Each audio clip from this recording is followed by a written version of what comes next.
manejo de estos programas para lograr resultados. O sea, son temas que se van analizando en el programa presupuestal y lógicamente la inversión pública ya entras a analizar el problema de manera integral en cada lugar donde se va a desarrollar la intervención. Entonces tenemos unidades formuladoras en cada entidad y las OPIs, que son las oficinas de programación de inversiones, que son las que evalúan la calidad de la inversión para que ésta pueda ser aprobada, viable y comience su ejecución.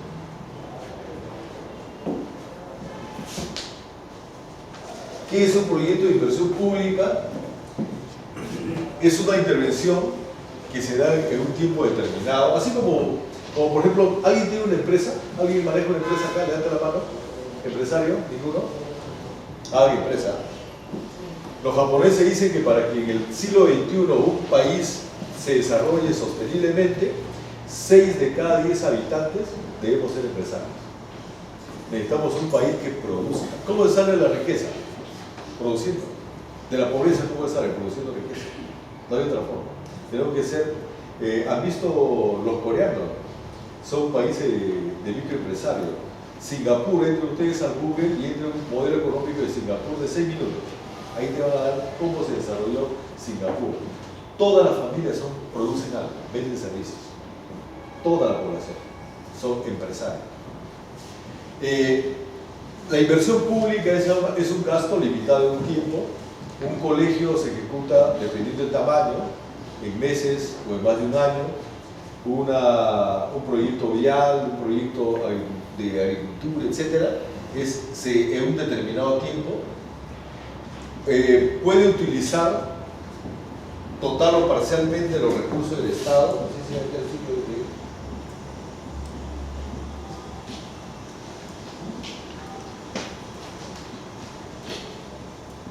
Ya. En todo caso, lo voy a poner acá el ciclo del proyecto. Nos queda todavía tiempo.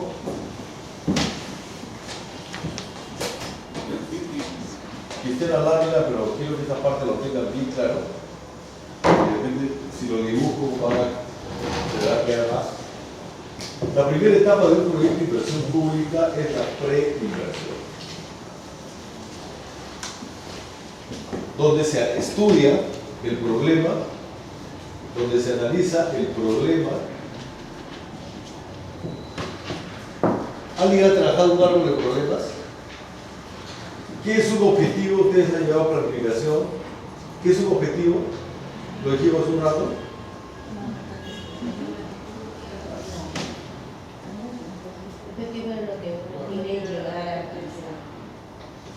¿El objetivo es positivo o negativo? Lo que queremos lograr, ¿no? El cambio que queremos dar. ¿Y este objetivo qué resuelve?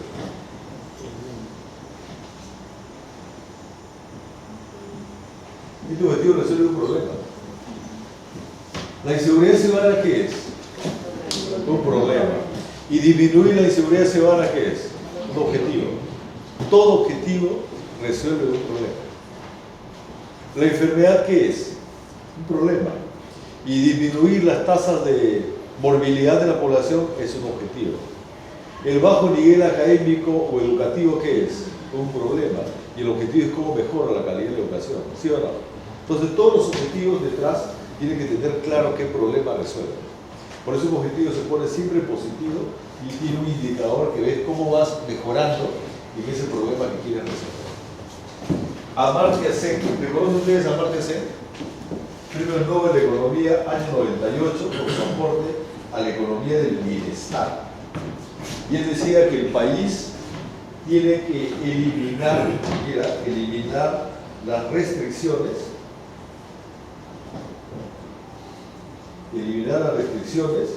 para que el individuo, el ciudadano, pueda desarrollarse plenamente. Ese era para él el concepto de desarrollo sostenible. Que un país tiene que ser capaz de eliminar las restricciones para que el ciudadano pueda desarrollarse plenamente. Le voy a poner un ejemplo, ¿verdad? Si un niño nace sano, o así nace con bajo peso, a los 3 años Si este niño no es bien atendido por el Estado, puede que sea desnutrido crónico. Desnutrido. Y si este niño es desnutrido, ya no va a poder estudiar, porque la desnutrición crónica es una tara física y mental. Se mide en el peso y en la talla, pero ya tiene retardos cognitivos, etc. Según estudios que se han hecho a nivel mundial, los desnutridos crónicos, en el mejor de los casos, cursan el tercer año de primaria. Y si un niño no puede estudiar, ¿va a poder desarrollarse plenamente? Ya no. Entonces el Estado, por eso la desnutrición crónica fue el primer programa presupuestal que se trajo en el Perú. Porque eso es, si un niño es desnutrido crónico, ya esa criatura puede ser el próximo pobre, pero va a ser analfabeto, no va a educarse, va a ser una mano de obra no calificada. Supongamos, entonces lo que se busca es eliminar esto, que ningún niño sea desnutrido crónico. En el Perú todavía como el 19% sigue siendo desnutrido crónico en el país. En Puno hay lugares donde más de la mitad de los niños son desnutridos crónicos. Entonces chiquito ya es triste, pero esa es la situación. ¿Qué pasa cuando un niño hace una mala educación primaria? ¿Qué pasa? ¿Es una restricción o no es una restricción? ¿Por qué es una restricción si un niño hace una mala educación primaria? Va a tener problemas. Por eso hay una altísima tasa de deserción en secundaria y que está creciendo en el ámbito rural. Los chiquitos hacen una mala educación primaria, van a la secundaria y los cursos cada vez son más difíciles y terminan retirados. Entonces, aquí esto hay que eliminar esta restricción. Se dan cuenta que cada cosa, que eso lo llama Amartya Sen, el Estado tiene que eliminar las restricciones para que cada quien pueda desarrollarse plenamente. Ustedes trabajan en su universidad, terminan la universidad. ¿Qué pasa si la capacitación universitaria no fue la mejor? ¿Van a tener problemas para encontrar chamba? ¿No hay problemas? ¿Sí o no? En el Perú se requiere, bueno, en fin, ¿sí? Entonces, a eso lo llama el tema de restricciones. ¿Estamos de acuerdo? ¿Está claro? Ok. Seguimos entonces. Entonces, la inversión pública utiliza parcial. Estaba ahí el ejemplo de parcial o total. Tenemos nosotros acá la preinversión, luego tenemos acá la inversión, y luego tenemos acá la postinversión, que es operar el proyecto, la operación, el mantenimiento del proyecto y la reposición de alguna parte del proyecto. Entonces, lo que te dice es utilizar total o parcialmente el recurso público. ¿Qué pasa si una minera dice, yo tengo que entregar, yo quiero construir una escuela para la población y esta escuela me cuesta 1.000.000 de soles, 1.000.000 de soles y yo quiero ejecutar el 100% de la inversión? ¿Este proyecto pasa por el ENIC o no? Toda la inversión lo va a hacer la minera. El Estado no va a gastar un solo en invertir. Ahí dice cuando el Estado utiliza total o parcialmente recursos públicos. Hasta la inversión, el 100% lo va a hacer la minera. Y esto debe pasar por el Sistema Nacional de Inversión Pública. ¿Qué dice? Pero el ciclo de vida de la inversión es desde que el proyecto nace hasta que el proyecto termine su vida útil. Y esta escuela va a gastar en operación, en mantenimiento y en reposición productos, digamos, soles públicos. Entonces sí pasa por el, porque en su vida útil va a utilizar recursos del Estado. Entonces todo eso es inversión. ¿Está claro? ¿Sí? Ok. Entonces inversión pública es toda aquella intervención del Estado. ¿Y para qué se invierte? Para crear, mejorar, recuperar o ampliar capacidad del Estado para dar servicios a la población. O sea, la inversión pública mueve la capacidad del Estado para dar servicios a la población. Igual que el privado. ¿Un privado para qué invierte? Es para mover su capacidad de venta, de producción al mercado, ¿sí o no? Y ahorita el Estado. Toda inversión, no se olviden que nunca hay que dejar de pensar en el ciudadano. Toda inversión pública, acá salió una dama, toda inversión pública tiene que mover capacidad del Estado de dar bienes o servicios al ciudadano. Si esa inversión pública no tiene claro eso, no es proyecto de inversión pública. Y acá va el ejemplo. Yo quiero, hay muchos proyectos vinculados a fortalecer la capacidad institucional y bajo ese pretexto se construye de todo. Entonces el proyecto tiene que estar orientado a cómo mejoro o fortalezco la capacidad de la entidad para servicios A, B, C, D. Toda intervención pública tiene que estar vinculada a servicios. Si no está vinculado a servicios, no tiene claro qué mueve. Todo tiene que estar orientado a la población. ¿Está claro? ¿Sí? ¿Preguntas? ¿Ejemplo? Entonces, con el fin de crear, ampliar, mejorar, recuperar capacidad productora del Estado, cuyos beneficios se generan durante esta vida útil de la inversión. No se trata de inaugurar la obra y luego lo abandonamos. Hay que garantizar que el proyecto opere durante su vida útil. ¿Está claro? A veces hacemos la obra, lo abandonamos y esa obra termina muriendo antes de culminar su vida útil. Si abandonamos una carretera y no hacemos mantenimiento, esa carretera está hecha para 20 años y a los 8 años ya no sirve. Hace como 2 años se han dado de baja patrulleros del Ministerio del Interior en menos de 5 años de actividad, y un vehículo pues no dura 5 años. Un vehículo te puede durar 15, 20 años. Ponte 10, pero no 5. Entonces ahí esos vehículos nunca han tenido mantenimiento. Hasta que se cayeron ya no sirvieron. ¿Está claro el concepto? Ok, seguimos. Bueno, el nombre del proyecto se identifica qué hay que hacer. Vamos a ampliar, mejorar, recuperar, etc. Concretamente, qué servicio vamos a mover y dónde se va a hacer la inversión. Eso tiene que tener claro un nombre. Vamos a crear accesibilidad, servicios educativos, ¿dónde? El lugar. Ya hablamos de esto, el ciclo de vida del proyecto, que es esto de acá, la preinversión, la inversión y la postinversión. En la preinversión se trabajan los estudios para evaluar si ese proyecto es viable o no es viable, dependiendo el objetivo que queremos resolver de ese proyecto. Los estudios en la inversión se trabajan los estudios definitivos y se ejecuta ya la parte física o no física del proyecto. Si el proyecto tiene edificaciones, habrá que hacer las obras. Si el proyecto tiene desarrollo de capacidades, habrá que hacer los desarrollos de capacidades. Si tiene equipamiento, habrá que implementar los equipamientos. Y en la etapa de posinversión, y el proyecto empieza a dar servicios a la población, a la población objetivo, para lo cual fue creado. ¿Preguntas? ¿Está claro o quieren ejemplo? ¿Claro? Ok.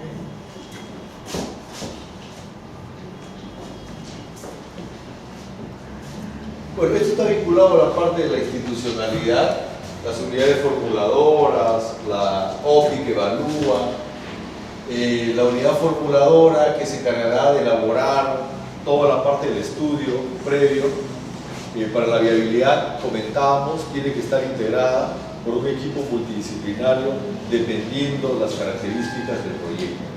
O sea, a los proyectos educativos tiene que haber alguien que conozca de pedagogía, si no, no vamos a poder hacer el análisis que hicimos en la pizarra. Si hacemos un proyecto de innovación tecnológica, habrá que, esto normalmente está vinculado a las universidades, ¿no? Porque allí están las especialidades que se requieren para la investigación, ¿no? Etcétera, etcétera. En la fase de inversión ya se terminan los estudios definitivos y se prioriza para dar un marco presupuestal para la ejecución del conjunto de proyectos que tiene una entidad en base a las capacidades que tiene para poder gastar en inversión. Ya priorizará qué proyectos se requieren hacer en el año 1, en el año 2, en el año 3, y esto debe estar alineado a las prioridades de ese territorio, de ese gobierno, de ese sector. ¿Está claro? Sobre todo ahora pensando de que en adelante la plata va a ser cada vez más escasa y por tanto hay que buscar que lo que hagamos como gasto sea efectivamente la prioridad que tenemos, ¿no? Y en la fase de post-inversión ya sabemos nosotros quién se va a hacer cargo del proyecto de inversión pública. Un proyecto de educación puede construir una municipalidad, pero quien va a manejar en la escuela no es la municipalidad, tiene que transferir el proyecto al gobierno regional. Y el gobierno regional, ya la UGEL correspondiente, se encargará de operar, mantener y ver qué le falta al proyecto, ¿sí? Un proyecto de educación, de salud, digamos, un establecimiento de salud, está por categoría, ya por ejemplo, básico, lo puede ejecutar una municipalidad a través de un convenio con el gobierno regional y luego transfiere el activo para que el gobierno regional, a través de la Dirección Regional de Salud, pueda operar y mantener el proyecto. Hay proyectos exclusivos municipales de seguridad ciudadana que de la misma entidad, la entidad lo formula, lo aprueba, lo ejecuta y lo administra durante su vida útil. Entonces hay proyectos que se pueden hacer y que la entidad está en todo el ciclo de vida del proyecto, y hay otros proyectos que solamente lo ejecuta, formula y ejecuta un tipo de entidad y luego lo transfiere a la que tiene la competencia de dar el servicio. ¿Se entiende? ¿Está claro? ¿Sí? Okay. Bueno, y el operador ya se encarga de toda la fase de la post-inversión, ¿no?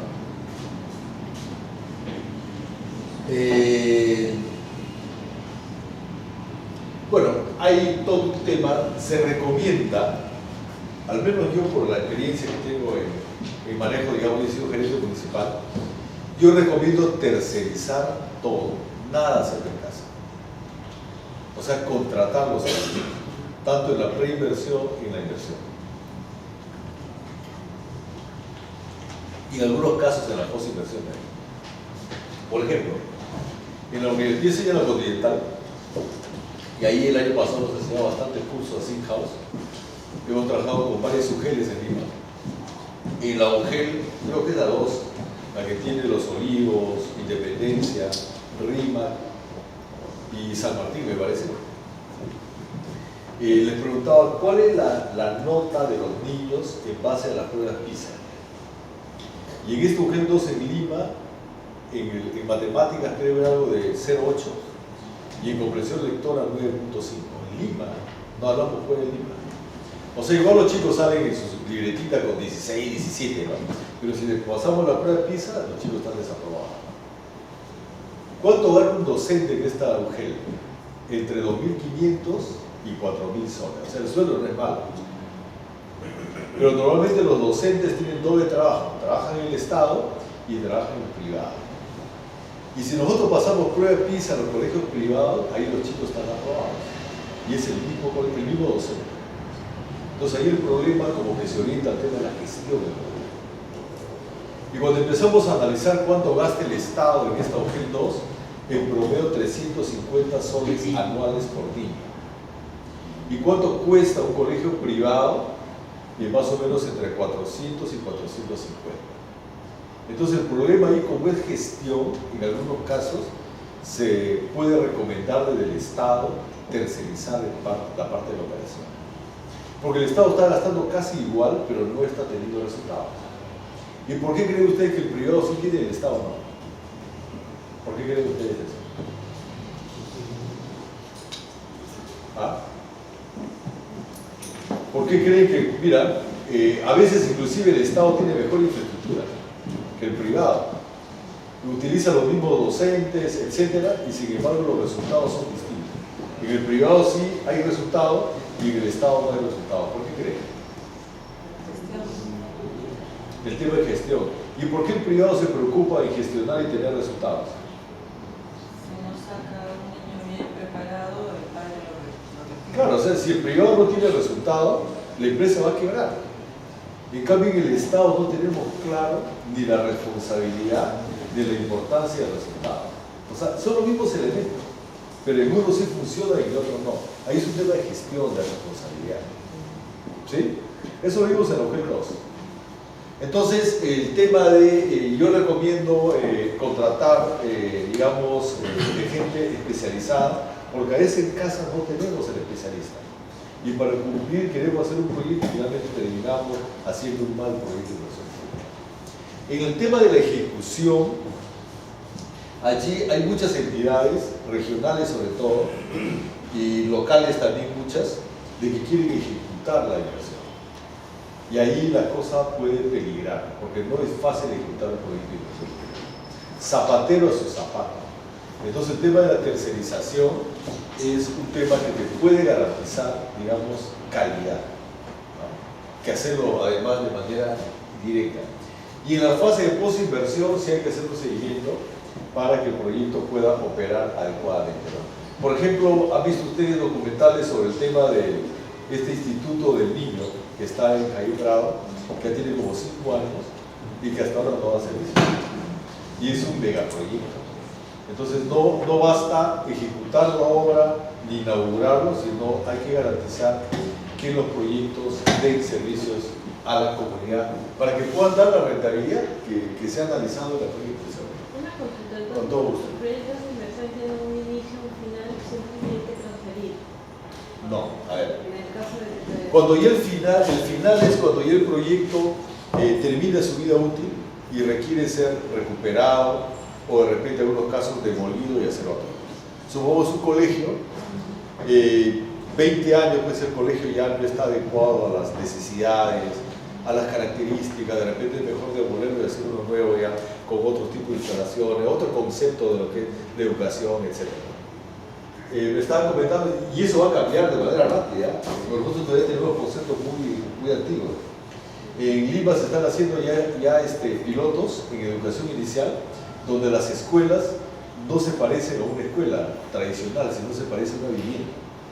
Y los espacios son la sala, el comedor, la cocina, los espacios de la casa. Justo les comentaba al principio de los niños, porque los niños no vayan a los 2 años o 3 que no van al nido y se entran con un concepto que nunca han visto, ¿no? Y hasta que se adapten les genera problemas. Entonces, los horarios y los temas, ellos lo van trabajando cada día. Y la mitad de la enseñanza es fuera de la escuela, no en la escuela. Por ejemplo, los niños hoy día, ¿qué quieren ver? Los animales, un animalito. ¿Y qué animal quieren conocer? El pollo. Y entonces les llevan al parque, les enseñan, o el árbol, dependiendo de dónde están las clases. Entonces busca ya esa educación más en la parte práctica que en la parte teórica. Más activa. Después me comentaba una compañera, es profesora que está en este piloto, y ya los profesores van induciendo a los temas de los niños, ¿no? Desde el chiquito llega, hacen grupos, ¿no? A ver, por grupo, ¿cuántos ambientes hay en el colegio? 5 ambientes ya. A ver, hagamos 5 grupos.